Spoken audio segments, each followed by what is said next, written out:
ഞാനിവിടുത്തെ economics വിദ്യാർത്ഥിയാണ്. റബ്ബിനെ ധിക്കരിക്കാതെ ജീവിക്കാൻ എനിക്ക് ആഗ്രഹമുണ്ട്. പക്ഷേ എന്റെ സാഹചര്യങ്ങളും എന്റെ ചുറ്റുപാടുകളും എന്നെ തെറ്റിലേക്ക് ഇങ്ങനെ പ്രേരിപ്പിച്ചുകൊണ്ടിരിക്കുകയാണ്. എന്താണ് ഇതിനൊരു പരിഹാരം എന്ന നിലക്ക് ദമസ്കസ് യൂണിവേഴ്സിറ്റിയിലെ എക്കണോമിക്സ് വിദ്യാർത്ഥി ഒരു ചെറുപ്പക്കാരൻ വന്നിട്ട് സയ്യിദ് റമദാൻ അൽ ബൂത്തിയോട് ഇങ്ങനെ ഒരു പരാതി പറയുന്നുണ്ട്.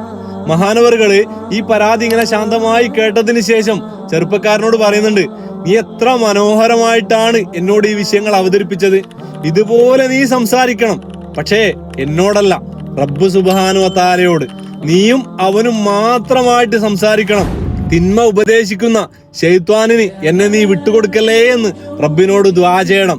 അതുമാത്രമല്ല, നിന്റെ എല്ലാ കാര്യങ്ങളും നിരന്തരം റബ്ബിനോട് ദുആ ചെയ്തുകൊണ്ടേയിരിക്കാൻ വേണ്ടി മഹാനവറുകൾ പറഞ്ഞു കൊടുക്കുന്നുണ്ട്. കുറച്ച് ദിവസങ്ങൾക്ക് ശേഷം ആ ചെറുപ്പക്കാരനെ കണ്ടപ്പോൾ സയ്യിദ് റമദാൻ അൽ ബൂത്തി പറയുന്നുണ്ട്, അദ്ദേഹം തെറ്റിൽ നിന്നൊക്കെ അകന്ന് റബ്ബിന്റെ ത്വാഅത്തിലായി ഇൽമിലായി ജീവിക്കുന്ന നല്ല ഒരു സത്വാന്വേഷിയായിട്ടാണ് അദ്ദേഹത്തെ കാണാൻ സാധിച്ചത് എന്ന്.